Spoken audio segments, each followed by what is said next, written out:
Hello friends, this is Deepak Singh और आज हम टॉपिक डिस्कस करेंगे अर्थ्स फर्स्ट लैंड मास। ये ज्योग्राफी और साइंस एंड टेक दोनों के लिए बहुत ज़्यादा रेलेवेंट टॉपिक है। इसके बारे में हम क्यों पढ़ रहे हैं? क्योंकि रिसेंटली इसके ऊपर इंडियन एक्सप्रेस में एक बहुत अच्छा सा एक आर्टिकल आया था अंडर एक्सप्लेन्ड सेक्शन। उसमें एक ये आर्टिकल में ये बताया था कि एक रिसेंटली एक स्टडी कंडक्ट करी गई थी। ये स्टडी काफ़ी सारे एरियाज में कंडक्ट करी गई थी, काफ़ी सारे कॉन्टिनेंट्स में कंडक्ट करी गई थी और उसका ऑब्जेक्टिव ये था टू डिटरमाइन कि जो ओशंस में, आपको एक बार पता था कि पहले अर्थ में पूरा ओशन हुआ करता था, फिर उसके बाद आपके ओशंस की जगह फिर आपके लैंड मास भी ऊपर आए। तो जो पहला कॉन्टिनेंटल लैंड मास था वो कब आया था और कहाँ पे इमर्ज हुआ था?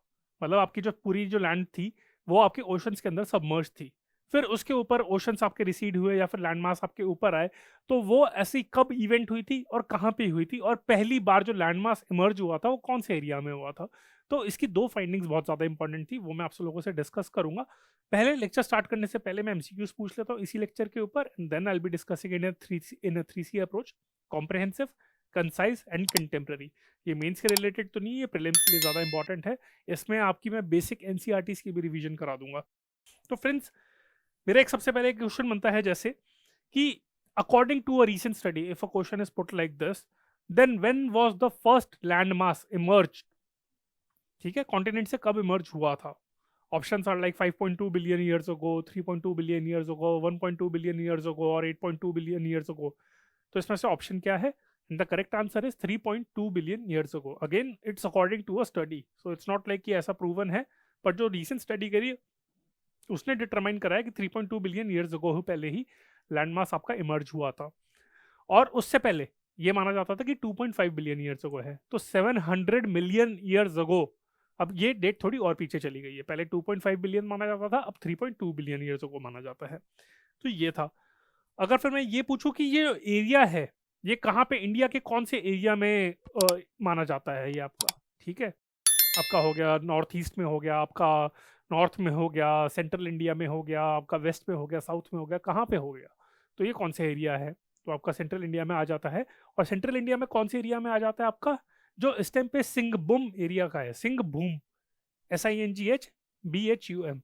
उसके आगे एच के आगे आई लगाते तो सिंह भूमि बन जाएगा वो, यानी कि लैंड ऑफ लायन। तो उससे लगेगा, वैसे सिंहभूम से एक बार लगेगा कि क्या हम गिर फॉरेस्ट वगैरह के एरिया की बात तो नहीं करें। बट मेरा अगला क्वेश्चन यही आता है कि सिंहभूम एरिया आपका कहाँ पे लोकेटेड है?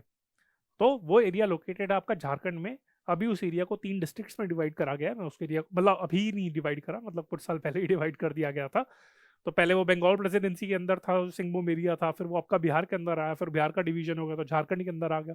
तो इस तरीके से अभी प्रेजेंट डे की अगर बात करें तो झारखंड में वो एरिया लोकेटेड है। मतलब ब्रॉड एरिया और भी किसी स्टेट में जा सकता है, पर जो मेजर माना जाता है सिंहभूम का एरिया, वो झारखंड में आपका लोकेटेड है। और ये जो झारखंड के जो ये एरिया सिंहभूम एरिया है, ये किस मेटल का लीडिंग प्रोड्यूसर है?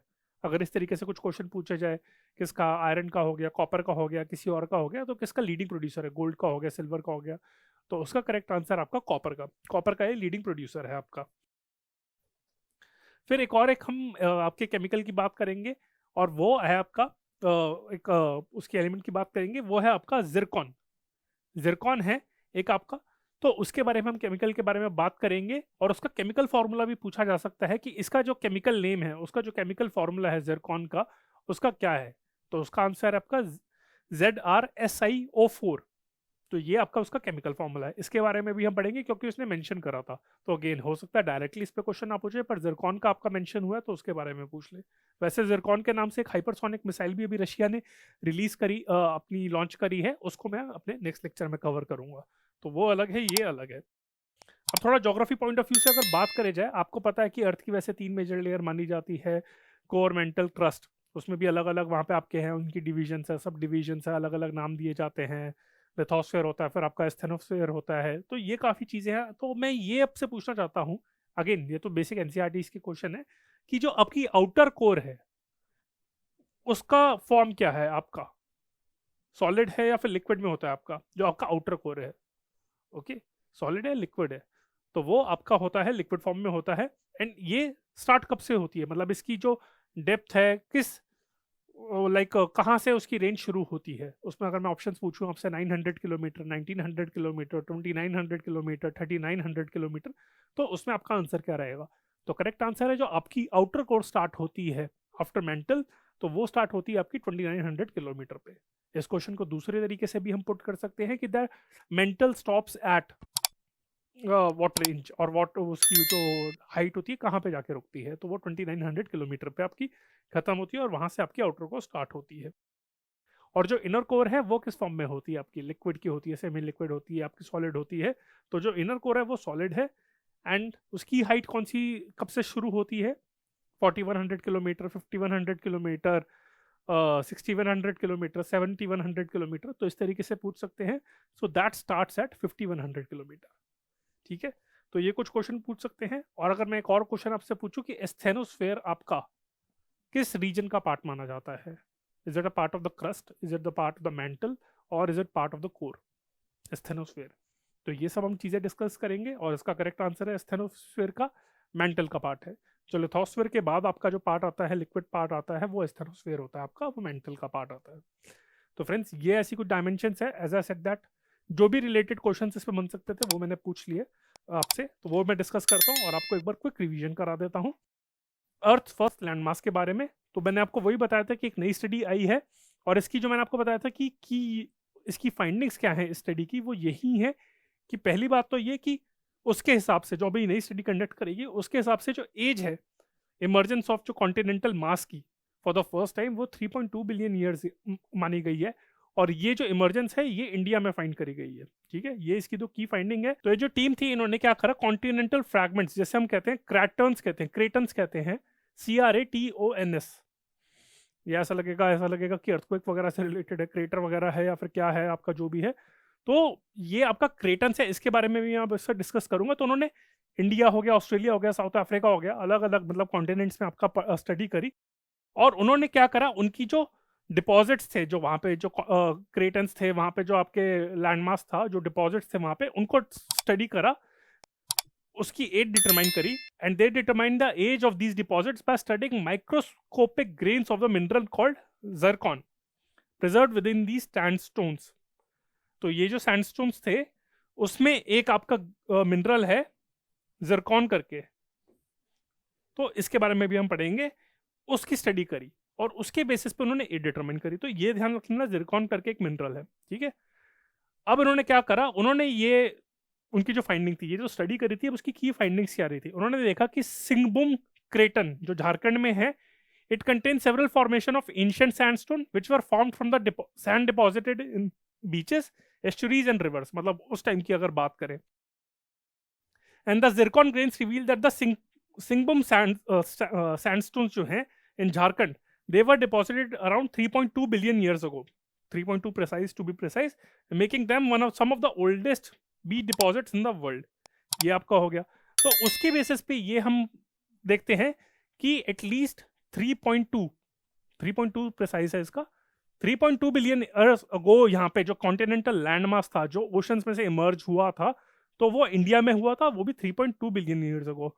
तो अगेन भाजपा इसका भी वैसे क्रेडिट ले सकती है आपका कि देखो मोदी जी के सरकार में अच्छे दिन आ गए, हमने ये फाउंड कर लिया कि कॉन्टिनेंटल लैंडमास हमारे यहाँ से निकला था। हो सकता है इसके ऊपर भी यहाँ पे आ जाए, that can be used in the elections. तो 700 million years earlier than that, 2.5 billion years estimated earlier. और रिसर्चर्स ये कहते हैं कि they believe that the emergence of these continents would have contributed to the proliferation of photosynthetic organisms which would have increased oxygen level in the atmosphere.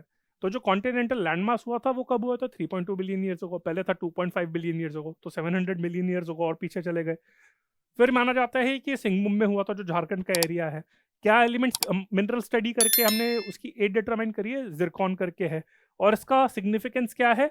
तो यही लगता है कि जो इमर्जेंस ऑफ कॉन्टिनेंट्स थे, they contributed to the proliferation of photosynthetic organisms which increased oxygen level in the atmosphere.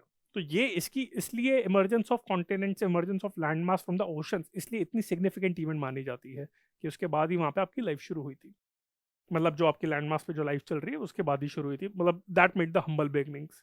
अब zircon के बारे में बात कर लेते हैं। So it is a mineral belonging to the group of sorry, निसोसिलिकेट्स।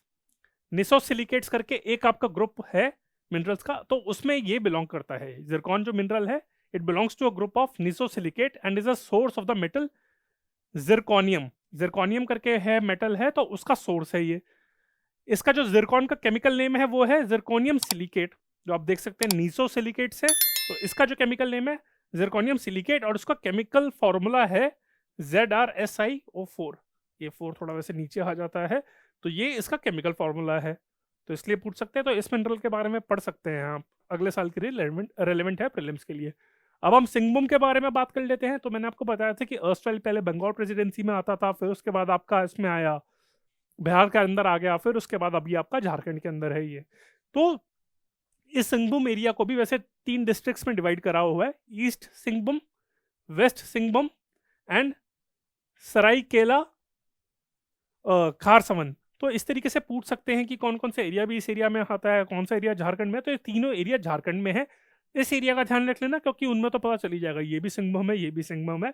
तीसरा ये है सरायकेला, सरायकेला खारसवन। ये जो आपका एरिया है ये भी आपका है, ठीक है। और अगर किसी को लगे कि सिंघभूम आपका, क्योंकि गुजरात में अभी इस टाइम पे एशियाटिक लायंस है आपके वहाँ पे गिर फॉरेस्ट में, तो उससे कंफ्यूज मत कर दीजिएगा, ठीक है। और ये जो एरिया है, it is a leading producer of copper in India. तो ये भी पूछ सकते हैं आपका ज्योग्राफी में, जो आपका इकोनॉमिक ज्योग्राफी होती है उस कंटेक्स में। जो मेजर लैंग्वेजेस है, हिंदी, बंगाली, उड़िया, कुरमली और बाकी ट्राइबल लैंग्वेजेस यहाँ पे बोली जाती हैं। और इसका मतलब यही होता है, सिंघभूम का लिटरल मीनिंग है, और सिंघभूमि का लैंड ऑफ लायंस। ये इस वजह से नाम रखा गया था कि उसके यहाँ पे फॉरेस्ट काफ़ी ज़्यादा होते थे, अभी भी फॉरेस्ट है, पर यहाँ पे माइनिंग एक्टिविटी ज़्यादा चल रही है, और एक टाइम पे यहाँ पे लायंस हुआ करते होंगे, इसी वजह से नाम रखा था। पर अब ज़्यादा यहाँ पे लायंस है नहीं यहाँ पे। ये आपका, और मैंने आपको क्रेटन्स का टॉपिक बताया था, मैंने आपको एक टर्म मेंशन करती है जिरकॉन, जिरकॉन मैंने आपको समझा दिया, बाकी सारी टर्म्स भी समझा दी, सिंगबम भी समझा दिया। तो क्रेटॉन्स भी मैं बता देता हूँ, पर क्रेटॉन समझने से पहले एक क्विक रिवीजन हो जाती है एनसीईआरटी की। आपको मैंने बताया था कि 3 मेजर डिवीजन होती हैं आपकी। ये हो गया कोर हो गया आपका ये, ठीक है। फिर हो गया आपका मेंटल हो गया आपका, और ये हो गया आपका क्रस्ट हो गया। पर एक और डिवीजन होती है कि कोर को पहली बात तो ये 2 चीजों में डिवाइड कर लेते हैं, आउटर कोर जो आपकी लिक्विड होती है, इनर कोर सॉलिड होती है। इनर कोर आपकी होती है 5100 किलोमीटर से लेकर 6378 किलोमीटर तक। जो आउटर कोर होती है वो 2900 किलोमीटर से लेकर आपकी 5100 किलोमीटर तक होती है। ये आपका हो गया। फिर उसके बाद मेंटल आ गया आपका। अब मेंटल आपका हो गया, तो उसमें क्या आ जाता है आपका, जो अपर पार्ट है मेंटल का, बिल्कुल अपर मोस्ट पार्ट है, वो सॉलिड में होता है, और जो नीचे होता है वो लिक्विड पार्ट होता है, वो रेस्ट ऑफ द मेंटल होता है, ठीक है। और उसके ऊपर आपका क्रस्ट आ गया। तो क्रस्ट जो है वो तो आपकी सॉलिड फॉर्म में होती है, उसको भी ओशनिक क्रस्ट और कॉन्टिनेंटल क्रस्ट में हम डिवाइड कर सकते हैं। तो क्रस्ट और जो आपका अपर मोस्ट सॉलिड मेंटल है, दोनों सॉलिड है, तो उनको हम कहते हैं लिथोस्फेयर, ठीक है। ये आपका लिथोस्फेयर हो गया। It comprises crust as well as upper most solid mantle. और तो लिथोस्फेयर के जो बिल्कुल इमीडिएट नीचे जो लिक्विड आपका पार्ट आता है, मेंटल आता है, वो आता आपको होता है एस्थेनोस्फेयर। तो ये हो सकता है आप लोगों को लगे बड़े बड़े क्वेश्चन पूछेंगे, पर एनसीईआरटी बहुत ज्यादा इंपॉर्टेंट है, तो उसको स्टार्ट वहीं से करना। तो ये है आपका क्रेटन्स का। आप क्रेटन्स बता देते हैं, it is an old and stable part of the continental lithosphere, ठीक है। Having often survived cycles of merging and drifting of continents, cratons are generally found in the interiors of tectonic plates apart from some exceptions. तो mainly ये आपके tectonic plates के interiors में he found करे जाते हैं, ठीक है। और ये आपका है मेनली आपका जो क्या है, old and stable part of आपका लिथोस्फेयर होता है। इसी वजह से क्रेटेंसी करे थे, क्योंकि उसमें चेंजेस ज्यादा नहीं आते, तो उनको इसलिए स्टडी करे जाते हैं। They are composed of ancient crystalline basement rock which may be covered by young sedimentary rock. They have a thick crust and deep lithospheric roots that extend as much as 100 kilometers into Earth's mantle. जो इनकी roots हैं वो आपके mantle तक भी चली जाती हैं, पर normally जो आपका है, जो क्रेटन्स है, वो लिथोस्फेयर का ओल्ड एंड स्टेबल पार्ट है। वो मैंने आपको बताया था कि इसका जो है composed of crystalline basement rock आपका है, which are covered by young sedimentary rock. ये आपका हो गया। और ये आपके कहाँ पे मेनली फाउंड करी जाती है, mainly generally are found in the interiors of tectonic plates. ये आपका है। तो ये आपका पार्ट हो गया क्रेटन्स का। और अगर हम इसके एग्जांपल्स देखें क्या क्या है, तो कर्नाटका में जो आपका धरवार रीजन है वो एक इंडिया में क्रेटन है, फिर North China craton, East European craton, Amazonia craton in South America, Kaapvaal craton in South Africa, North American craton, और आपका हो गया लॉरेंशिया क्रेटन और गॉलर क्रेटन इन आपका साउथ ऑस्ट्रेलिया। तो हो सकता है कुछ ही नॉर्थ चाइना वाला तो आप देख ही लेंगे नॉर्थ चाइना में, ईस्ट यूरोपियन वाला भी, अमेजोन वाला भी आप देख लेंगे कि चलो साउथ अमेरिका में, ये तो याद करने आसान रहेंगे। जो आपके कुछ क्रेटन आपको नाम याद रखने हैं वो है तो कापवाल क्रेटन, आपका धारवाड़ क्रेटन इन इंडिया, फिर आपका हो गया लॉरेंशिया क्रेटन वो आपका नॉर्थ अमेरिका हो गया, और गॉलर क्रेटन इन साउथ ऑस्ट्रेलिया हो गया। तो ये आपके क्रेटन्स के पार्ट है। तो फ्रेंड्स इसमें हमने काफ़ी सारी डायमेंशंस कवर करी इस लेक्चर में, कि पहली ही जो लैंडमास जो कॉन्टिनेंट से इमर्ज हुआ था वो डिस्कस करा, और फिर हमने क्रेटन्स के बारे में पढ़ा, क्रेटन्स के बारे में पढ़ा, जिरकॉन के बारे में पढ़ा, सिंगबम के बारे में पढ़ा हमने। तो ये हमने काफ़ी सारी चीज़ें कवर करी इस लेक्चर में। आई होप आपको ये लेक्चर पसंद आया हो। अगर आपको ये लेक्चर पसंद आया then do like it, share it and subscribe to the channel of AQ bias. अगर आपके कुछ कमेंट्स हैं तो आप वो भी, अगर आपको लगता है कि कुछ इसमें चीज़ें अच्छी हैं, बुरी हैं, कमी है, तो वो भी आप कमेंट सेक्शन में लिख सकते हैं। और आप सोशल मीडिया प्लेटफॉर्म, अगर हमसे किसी और सोशल मीडिया प्लेटफॉर्म्स के वाया कनेक्ट करना चाह सकते हैं तो हम फेसबुक पे, आपका है फेसबुक हो गया, इंस्टाग्राम हो गया, टेलीग्राम हो गया, उस पर भी है, और ये हमारा कॉन्टैक्ट नंबर है। You are free to connect with us any time. So friends, this is Deepak Singh signing off, bye, thank you.